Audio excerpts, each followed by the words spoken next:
Next question നോക്കാം. Next question number 14 ആണ് അല്ലേ.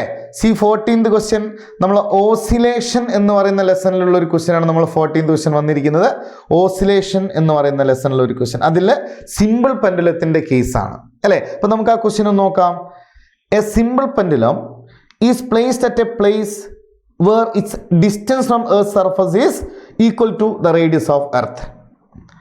If the length of the string is 4 meter, then the time period of small oscillation will be. അപ്പോൾ time period ആണ് കാണേണ്ടത് അല്ലേ. അപ്പോൾ നിങ്ങൾക്കറിയാം time period of A simple pendulum നമ്മൾ ഇക്വേഷൻ പഠിച്ചത് T is equal to 2π into root of L divided by G എന്നാണ് അല്ലേ. അതിൽ എന്ത് തന്നിട്ടുണ്ട്? L തന്നിട്ടുണ്ട്. എത്രയാണ്? 4 മീറ്റർ. ഇനി ശ്രദ്ധിക്കണം, G നമുക്ക് അല്ലേ, ഇവിടെയുള്ള G എന്ന് പറയുന്നത് acceleration due to act on the surface of earth അല്ല. ശരിക്കും ശ്രദ്ധിച്ചേക്കണം, ഇത് നിൽക്കുന്ന എർത്തിന്റെ സർഫസിലാണോ? അല്ല, എർത്തിന്റെ സർഫസിൽ നിന്ന് H ഹൈറ്റിലാണ്. H തന്നിട്ടുണ്ട്, R തന്നിട്ടുണ്ട് അല്ലേ. അപ്പൊ ടൈം പീരീഡ് ഓഫ് പെൻഡുലം എന്ന് പറയുന്നത് 2π into root of length of the pendulum divided by അത് നിൽക്കുന്ന സ്ഥലത്തുള്ള ആക്സിലറേഷൻ ഡ്യൂ ടു ഗ്രാവിറ്റി ആണ് അല്ലേ. ഇത് നിൽക്കുന്നത് H ഹൈറ്റിലാണെങ്കിൽ അവിടെ ആക്സിലറേഷൻ ഡ്യൂ ടു ഗ്രാവിറ്റി കാണാനുള്ള ഇക്വേഷൻ നിങ്ങൾ പഠിച്ചിട്ടുണ്ട്. GH എന്ന് പറയുന്നത് GR² divided by R plus H the whole square ആണ് അല്ലേ. ഈ Hന്റെ വാല്യൂ എത്രയാണ്?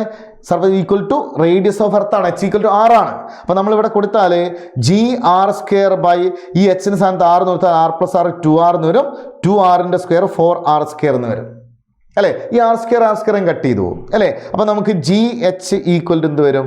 G ഡിവൈഡഡ് ബൈ 4 എന്ന് വരും അല്ലേ. That means H equal to R എന്ന് പറയുന്ന ഹൈറ്റിൽ ആക്സിലറേഷൻ ഡ്യൂ ടു ഗ്രാവിറ്റി സർഫസിലതിൻ്റെ എത്രയേ ഉള്ളൂ? 1/4 ഉണ്ടാവുള്ളൂ. അതായത് G/4 ആണ്. അപ്പോൾ നമ്മളിത് എടുക്കുന്ന സമയത്ത് ഇങ്ങനെ 2π into root L by G dash എന്ന് എടുത്തിട്ടുണ്ടാവാം. ഓക്കെ, ഇനി നിങ്ങൾ വാല്യൂ സബ്സ്റ്റിറ്റ്യൂട്ട് ചെയ്ത് നോക്ക്. T is equal to 2π into root of അല്ലേ, ലെങ്ത് എത്രയാണ്? 4 ഡിവൈഡ് ബൈ G ഡാഷ് എത്രയാണ്?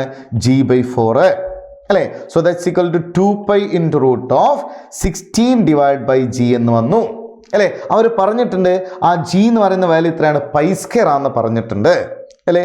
സോ നമുക്കിവിടെ സബ്സ്റ്റിറ്റ്യൂട്ട് ചെയ്താൽ 2π into root of അല്ലേ ഈ 16 ഡിവൈഡ് ബൈ π² അല്ലേ. So that's equal to 2π into 16ന്റെ റൂട്ട് 4 π² റൂട്ട് π. ഈ π കട്ട് ചെയ്ത് പോയി. 2 into 4 എത്ര കിട്ടി? 8 സെക്കൻഡ് എന്നാണ് നമുക്ക് ആൻസർ വരുന്നത് അല്ലേ. സോ എത്രയാണ് time period of oscillation? 8 second.